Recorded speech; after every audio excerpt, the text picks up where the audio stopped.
আসসালামু আলাইকুম সুপ্রিয় দর্শক, আরেকটি নতুন রেসিপিতে আপনাদের সবাইকে স্বাগতম। বাসায় যখন গ্যাস না থাকে, প্রেশার কুকারে কিভাবে ঝটপট অতিথি আপ্যায়নে মাংসটা পারফেক্টভাবে রান্না করবেন সেটা আপনাদের মাঝে শেয়ার করব। আর দেখতে পাচ্ছেন কতটা সুন্দর আর কতটা পারফেক্ট হয়েছে। আমার এই রেসিপিটা ফলো করে রান্না করলে আপনাদেরটা হবে পারফেক্ট এবং খুব সহজে এটা তৈরি করে নিতে পারবেন। তো চলুন আমি দেখে নিই এই মাংসটাকে আমি কিভাবে রান্না করেছি। প্রথমে আমি এখানে 1.5 কেজি পরিমাণ গরুর মাংস নিয়ে নিলাম। এটা রেগুলার সাইজ করে আমি কেটে নিয়েছি। আপনারা চাইলে আপনাদের পছন্দ মতো ছোট কিংবা বড় করেও কিন্তু কেটে নিতে পারেন। এখন আমি এই মাংসটাকে ধুয়ে পরিষ্কার করে একটা সাইডে রেখে দেব। এখন আমি একটি প্রেসার কুকার নিয়ে নিলাম, আর প্রেসার কুকারটা আমি একটি ইলেকট্রিক চুলায় বসিয়ে দিলাম আর দিয়ে দিলাম পরিমাণ মতো তেল। এখানে দিয়ে দিচ্ছি পেঁয়াজ কুচি এবং মরিচ, দিয়ে দিচ্ছি গোটা মশলা, তেজপাতা, গরম মশলা, এলাচ এবং দারচিনি। এখন আমি এই মশলাগুলোকে একটু ভেজে নেব। আপনারা চাইলে হাতে মেখেও বসিয়ে দিতে পারেন। আমার কাছে মনে হয় একটু ভেজে নিলেই মাংসটা একটু বেশি ভালো লাগে, সেই জন্য। এখন দিয়ে দিচ্ছি এখানে 2 টেবিল চামচের মতো আদা বাটা এবং 1 টেবিল চামচের মতো রসুন বাটা। 1 চামচ দিয়ে দিলাম হলুদ গুঁড়ো এবং 1.5 চামচ দিয়ে দিলাম মরিচ গুঁড়ো।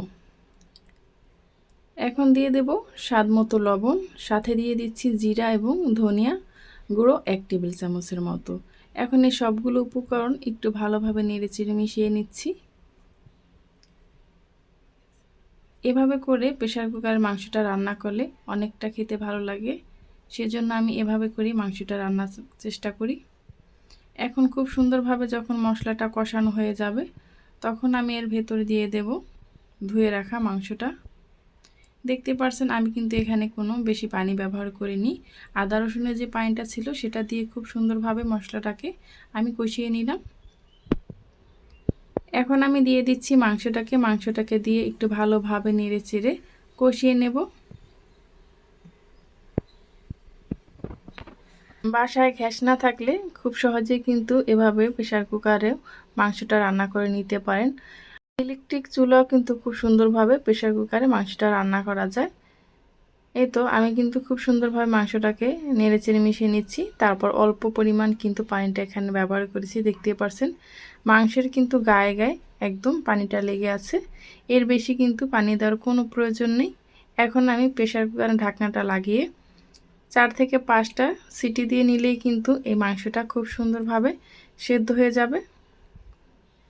এখন দেখা যায় অনেক এলাকায় কিন্তু গ্যাসের প্রচুর সমস্যা, রান্না করা খুবই কষ্টদায়ক হয়ে যায়। সেই জন্য আমি মনে করি প্রত্যেকের ঘরে একটা ইলেকট্রিক চুলা কিংবা রাইস কুকারে খুবই প্রয়োজন। এই তো এখন আমি কিন্তু মাংসটা রান্না করা হয়ে গেছে।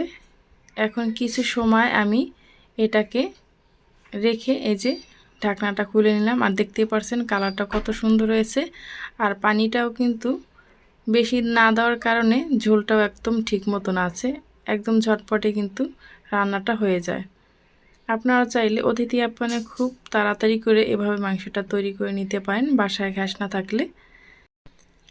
আমার চ্যানেল আজকে যারা প্রথম ভিজিট করছেন তাদেরকে যেন অসংখ্য ধন্যবাদ। আমার এই ভিডিওটা যদি কোনো অংশ আপনাদের কাছে ভালো লেগে যায় তাহলে প্লিজ চ্যানেলটি সাবস্ক্রাইব করে পাশে থাকা বেল আইকনটা ক্লিক করে রাখবেন, যাতে করে এরকম সহজ এবং নতুন রেসিপি আপলোড করা মাত্রই আপনার কাছে নোটিফিকেশন পৌঁছে যায়, আপনি খুব সহজে সেটা দেখে নিতে পারেন।